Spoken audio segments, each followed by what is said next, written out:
Hey, folks. Yeah, the prosecution, word salads, a bench brief regarding overt acts. Let's talk about it.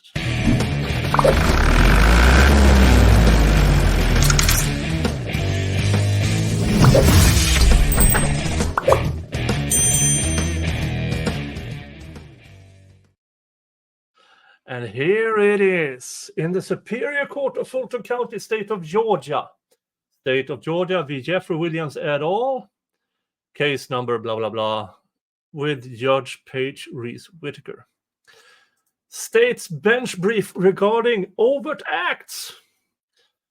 The nature and purpose of overt act requirements.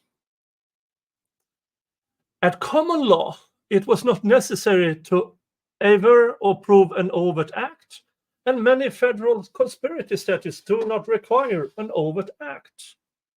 Some state and federal conspiracy statutes, however, contain an overt act requirement, and Georgia's RICO conspiracy provision is one of them. OCD A 1614-4, C1.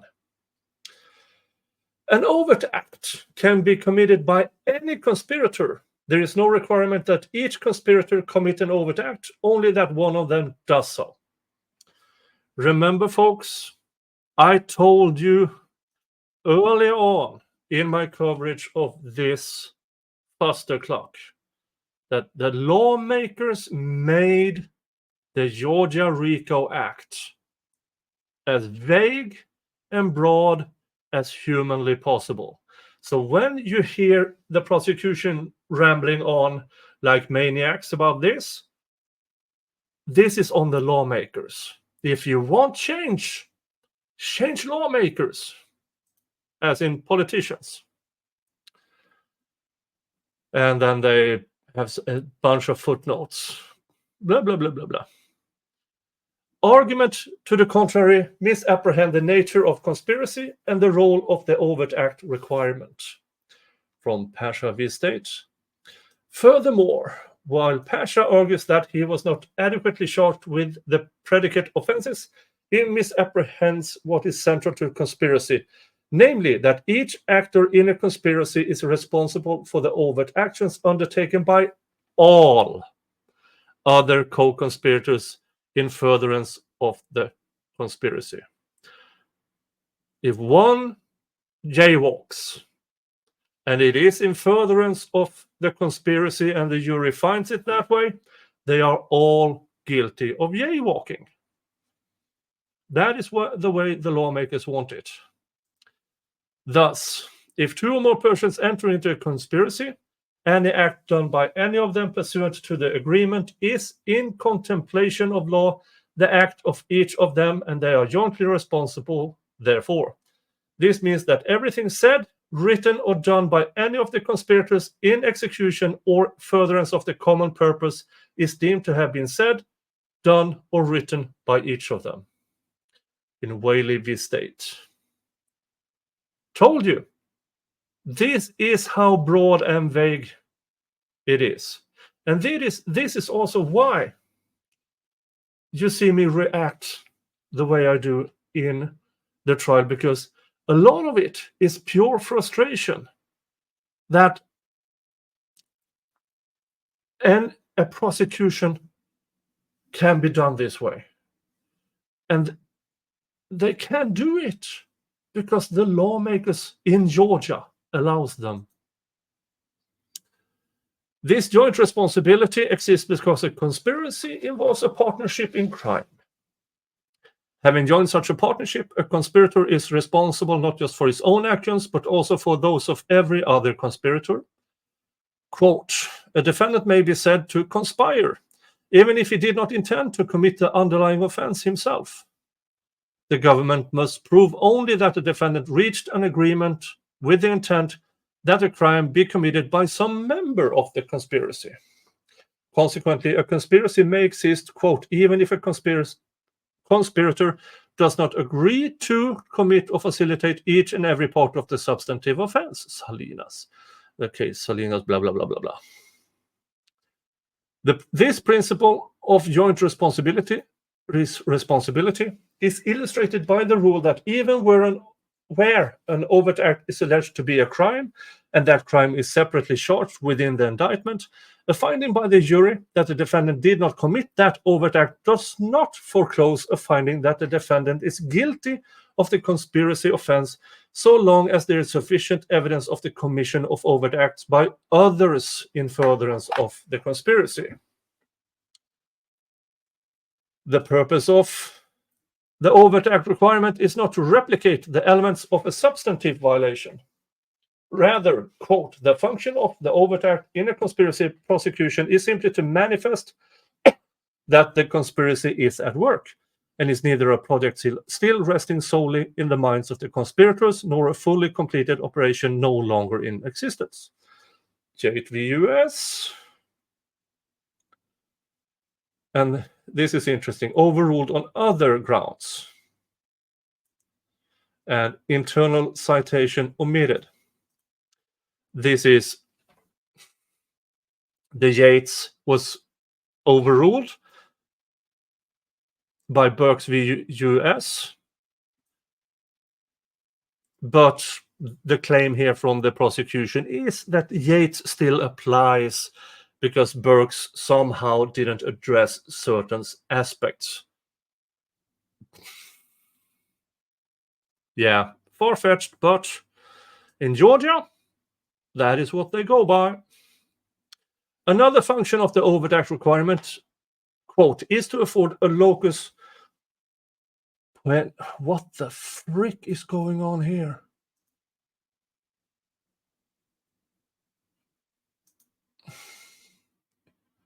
Another function of the overt act requirement is to afford an opportunity. Okay, this means locus poenident, blah, blah, blah, blah.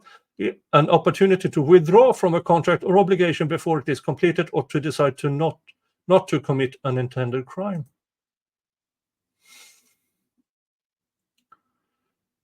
Another function of the overt act requirement is to afford this so that before the act is done, one or more of the parties may abandon the design and thus avoid the penalty. This is a weird passage. I don't see how this passage with the meaning of the locus poenitent whatever's goes together with the rest of the. Maybe they will explain. As then Circuit Judge, later Chief Justice Vinson put it, quote, the statutory crime differs from common law conspiracy in that it requires an overt act. That is made an essential to give the prosecution conspirators a time, a place, and a chance to say that although we did agree, now that we are about to start, let's call it off. These are really weird passages.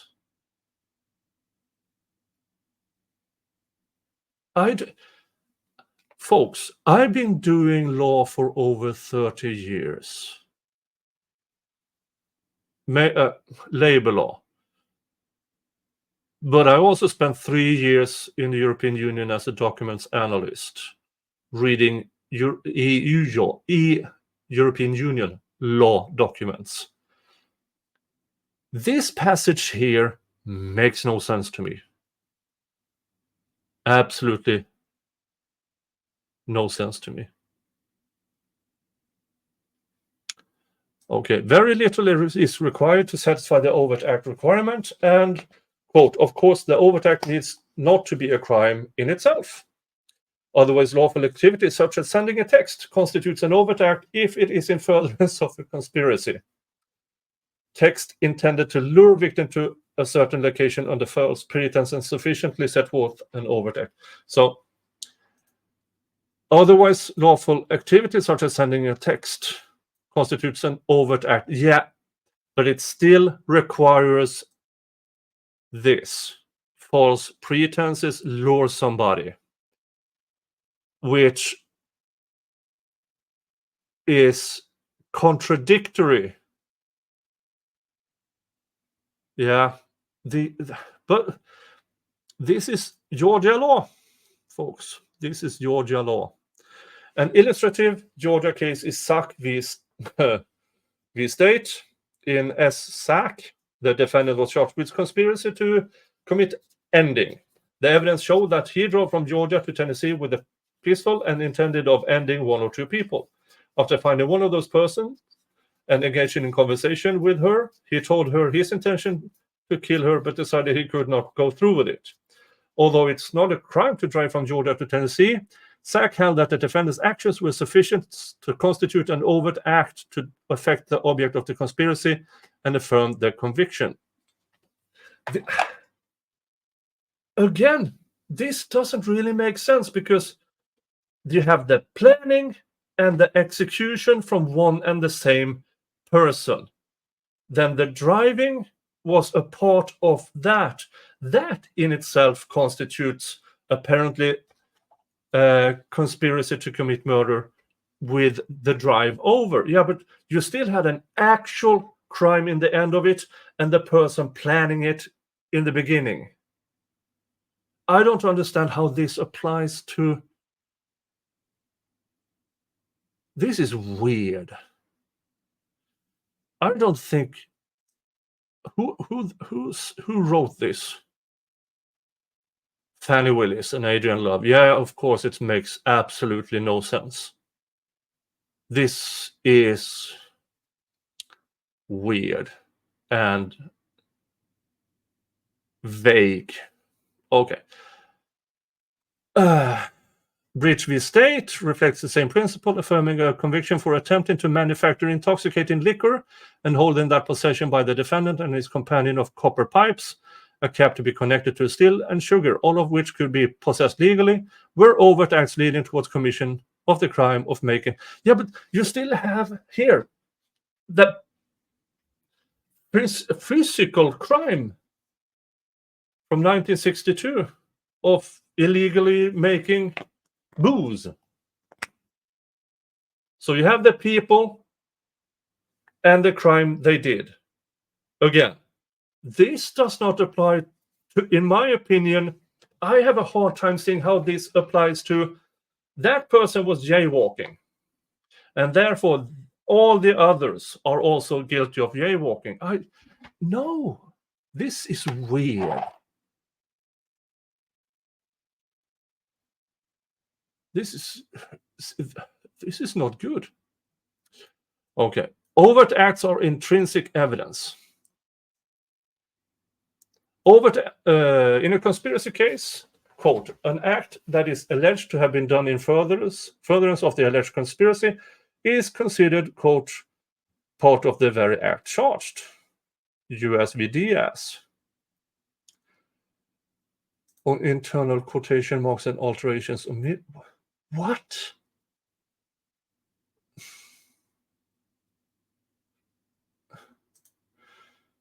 This applies equally to charged and uncharged overt acts.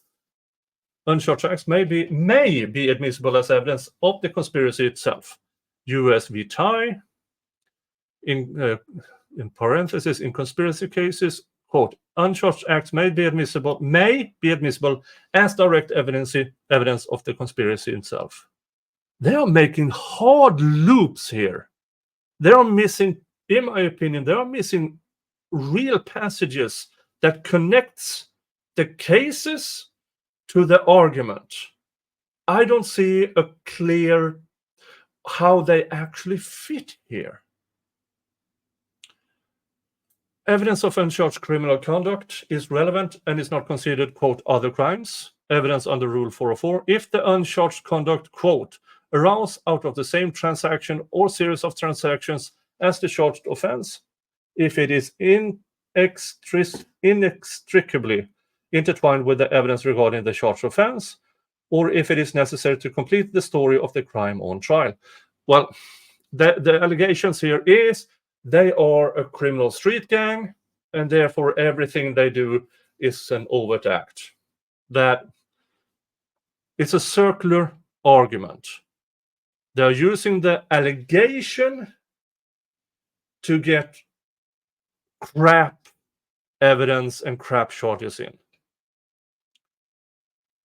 The government is entitled to prove uncharged overt acts. Yeah, okay. It is clear that the government may offer proof of acts not included within the indictment, as long as they are within the scope of their conspiracy. But this is where they go in with the intrinsic things that they claim is still ongoing. They are trying to get things that happens in jail into the trial, and also, as we heard today on September 17th, murders that is not even mentioned.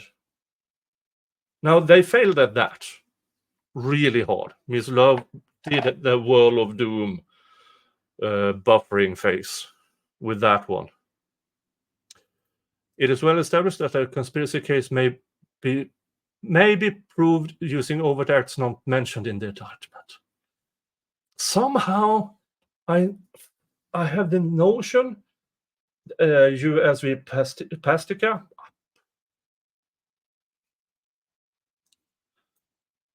solely through the overt acts pleaded in the indictment.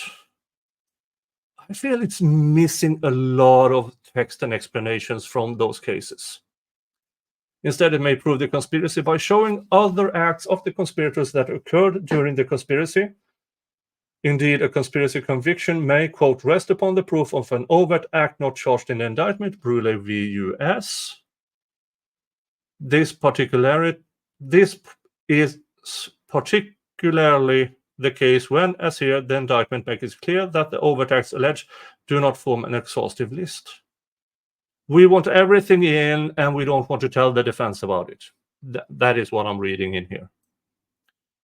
Count 1 charges a RICO's conspiracy violation. The state has alleged that the objectives of the conspiracy included, quote, preserving, protecting, and enhancing the reputation, power, and territory of the enterprise through acts of racketeering, activity including murder, assault, and threats of violence. Re-indictment, page 12. Other objectives of the conspiracy included the unlawful sale and distribution of drugs. Well, so far, every witness has said, I didn't sell anything because of YSL. I sold it so I could get money and pay my rent and feed my kids. At issue are the admissibility of uncharged overt act consisting of the January 18, 2023 possession of drugs, and February 1st, 2023 stabbing of Harold Buzzy in the Fulton County Jail. Yeah, this is the things that happened after they were jailed.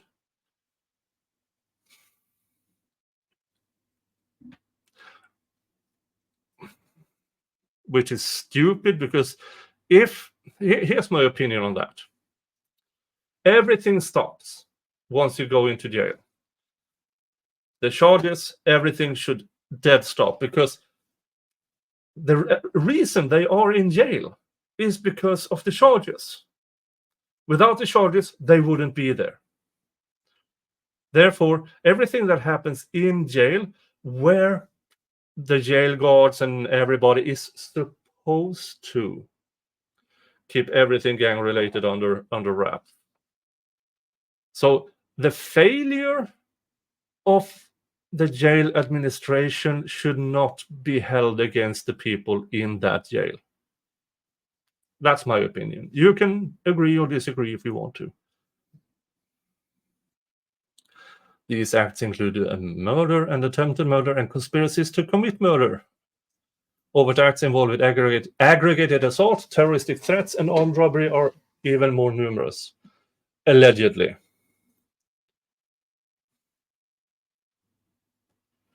The victims included members of rival gangs, ordinary civilians, law enforcement officers, and persons being held at the Fulton County Jail. Notably, an attempted murder and 2 conspiracies to commit murder took place inside the Fulton County Jail. In addition, members of the conspiracy possessed illegal weapons in the Fulton County Jail and other correctional facilities. If you don't have a shank in there, your risk of getting killed is through the roof. The possession of this and acts of violence inside the Fulton County Jail are intrinsic to the RICO conspiracy as direct evidence of the purposes and means of the racketeering enterprise. In jail, you need to survive, especially in Fulton County. In Fulton County Jail, Rice Street, it's all about surviving. The state themselves refuses to do anything about it because, I don't know, people die there. And the state thinks that's a good idea.